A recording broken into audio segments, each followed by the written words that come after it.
Hi guys, இந்த வீடியோவில் எதை பற்றி பேச போனால் தமிழ் தலைவாசின் இன்ஜுரி அப்டேட்ஸ். இதுதான் அடுத்த ட்ரெண்டிங் டைட்டில். ஏன்னா இன்ஜுரி வந்தாச்சு, மேட்ச் ஜெயிக்கிறதுக்குள்ளே இன்ஜுரி நிறைய பேருக்கு வந்தாச்சு. அதை பற்றி பேச போகிற வீடியோக்குள்ளே போகிறக்குன்னா மறக்காம சப்ஸ்கிரைப் பண்ணி பக்கத்தில் பெல் ஐக்கன் கிளிக் பண்ணி வச்சிங்க. வாங்க வீடியோக்குள்ளே போகலாம். நேற்று மேட்ச் எல்லாத்துக்கும் தெரியும், நான் பேசியாச்சு, ஸ்ட்ராட்டஜியை ரெட் பண்ணியாச்சு, ட்ரானாச் பண்ணியிருக்கலாம். கடைசியில் எதுக்கு 10 செகண்ட் வேஸ்ட் பண்ணி அவங்களுக்கு 29 செகண்ட் கொடுத்தாருன்னு தெரியல.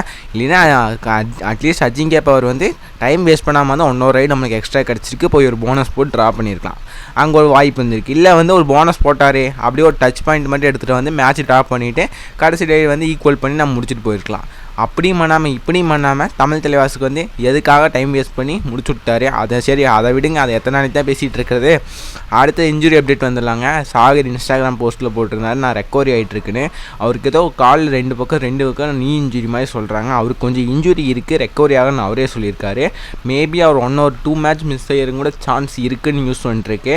அவருக்கு ஒரு பக்கம் இன்ஜுரி இருக்குட்டுங்க. இன்னொரு இன்ஜுரி நரேந்தருக்கு ஒரு இன்ஜுரின்னு கேள்விப்படுறாங்க, ஹிப் இன்ஜுரின்னு அப்படின்னு ஒரு நியூஸ் வந்துச்சு. பட் அது அஃபீஷியலாக தெரில, சொல்லிட்டு இருந்தாங்க. பட் அவருக்கு இன்ஜுரி இருக்குங்காடி தான் போன மேட்ச்க்கு நேற்றுக்கு அவர் ட்ராப்பே பண்ணிட்டாங்க, மேட்ச்லேயே இல்லை.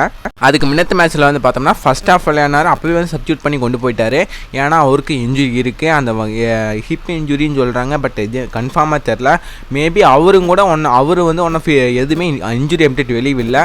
மேபி அவர் அடுத்த மேட்ச் ஆடுறதுக்கு கூட சான்ஸ் இருக்குதுன்னு சொல்கிறாங்க. பட் சாகர் கேப்டன் அடுத்த மேட்ச் விளையாடுறதுக்கு 100% சான்ஸ் கம்மின்னு தான் வருது. ஏன்னா அவருக்கு இன்ஜுரி ரெக்கவர் ஆகிட்டு இருக்காரு. ரெக்கவரி ஆனால் வரக்கு வாய்ப்பு இருக்குது. ஏன்னா இன்னும் டைம் இருக்குது, பார்ப்போம். தமிழ் தலைவாஸ் ரெக்கவர் ஆகி சாகர் வருவாரா, இல்லை நரேந்தர் இன்ஜுரி. ஏன்னா 2 இன்ஜுரியாக இருக்குது. தமிழ் தலைவாசோட ஸ்டார்டிங் 7 குழப்பிட்டு இருக்கு. மோகித் ட்ராப் பண்ணிட்டு ஒரு பிளேயர் கொண்டு வந்தார், கார்னரில் ஈரான் டிஃபெண்டர் கொண்டு வந்தால் அவர் நேற்றுக்கு ஒரு பாயிண்ட் எடுக்கலிங்க. ஒரு ஃபன் என்னென்னா, அவர் நேற்றுக்கு ஒரு பாயிண்ட் எடுக்கல, ஒரு டைமும் அவுட் ஆகலை. கடைசியில் ஒரு செல்ஃப் அவுட் ஆனார் பார்த்தீங்களா, அங்கே தான் லீட் எடுத்தாங்க நம்ம ஜெய்ப்பூர். அவர் செல்ஃப் அவுட் ஆகலைன்னா நம்ம ஜெயிச்சிக்கலாம். அவர் டேக்லே ட்ரை பண்ணல, எஸ்கேப் ஆகிற எக்ஸ்பெக்ட். ஆனால் அது கடைசியில் செல்ஃப் அவுட். ஆனால் என்னை பொறுத்தளவுக்கு அது செல்ஃப் அவுட் இல்லைன்னு தோணுச்சு. டச்சுக்கம் தான் வெளியே போனார். நம்மளுக்கு ரிவ்யூ எடுத்தா இருப்பாருங்க, அதை நான் மறக்கவே முடியாதுங்க. நேற்று வீடியோ சொல்ல மறந்துட்டேன். தமிழ் தலைவாசின் ரிவ்யூ ஏங்க, நான் ஊருக்கே தெரியும் அவர் சேஃபாக போயிட்டார். ஒழுக்கமாக நான் ஒரு டச் பாயிண்ட்டுக்கு மட்டும் கேட்க வேண்டியது தானே.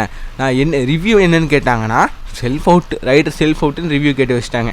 கரெக்டாக கேட்டிருந்தா ரிவ்யூ இருந்திருக்கும். அங்கே ஒரு ரிவ்யூ எடுத்து ஒரு பாயிண்ட் சேவ் பண்ணி மேட்ச் ட்ராப் பண்ணியிருக்கலாம், வின் பண்ணியிருக்கலாம். என்ன ஒரு ரிவ்யூங்க, போய் கேட்டாங்க பாருங்கள். ரைடர் செல்ஃப் லாபி முதலே காலை வச்சிட்டான்னு ஊருக்கே தெரியும். டச் பண்ணதுக்கப்புறம் தான் லாபியில் காலை வச்சார், ஒரு பாயிண்ட் தானே. அந்த நேரம் பார்த்தோம்னா அபிஷேக் அவுட் ஆகலின்னு தெரிஞ்சிடுச்சு. ரிவ்யூ கரெக்டாக தான், சக்ஸஸ்ஃபுல் தான். ஆனால் அன்சக்ஸஸ்ஃபுல் ரிவ்யூ. நம்மளுக்கு என்னென்னு கேட்டுட்டாங்க தமிழ் தலைவாசில். ரிவ்யூ எடுக்கிறோம், ஃபஸ்ட்டு ரைடர் செல்ஃப் அவுட்டு, அது அங்கேயே அவுட் ஆகிட்டார், யாருமே அவுட் இல்லைன்ட்டாங்க. நீங்கள் ஒன் டிஃபெண்டர் மட்டும் அவுட்னு சொல்லியிருந்தா ரிவ்யூ சேஃபாக இருக்கும், நம்மளுக்கு ரிவ்யூ இருந்திருக்கும். கடைசியில் அங்கே யூஸ் பண்ணியிருக்கலாம். அந்த Iran corner Defender self out ஆகல, டச்சுக்கு அப்புறம் வெளியே போன மாதிரி தெரிஞ்சார். அங்கே யூஸ் பண்ணி ஒரு பாயிண்ட் கம்மி பண்ணி ஒரு ட்ராவோ வின்னோ பார்த்துருக்கலாம். ரிவ்யூலேயே சொதப்பி எல்லாம் சொதப்பி இப்போ இன்ஜுரியில் சிக்கிட்டு இருக்குது தமிழ் தலைவாஸ். அடுத்த போட்டி என்ன பண்ணுவாங்கன்னே தெரில. அடுத்த போட்டியோட ரிவ்யூ கண்டிப்பாக நாளைக்கு காலையில் வரும். மறக்காமல் இந்த வீடியோ எல்லாத்துக்கும் ஷேர் பண்ணுங்கள், சப்ஸ்கிரைப் பண்ணுங்கள். இந்த வீடியோ பிடிச்சா லைக் பண்ணுங்கள். தேங்க்யூ ஃபார் வாட்சிங்.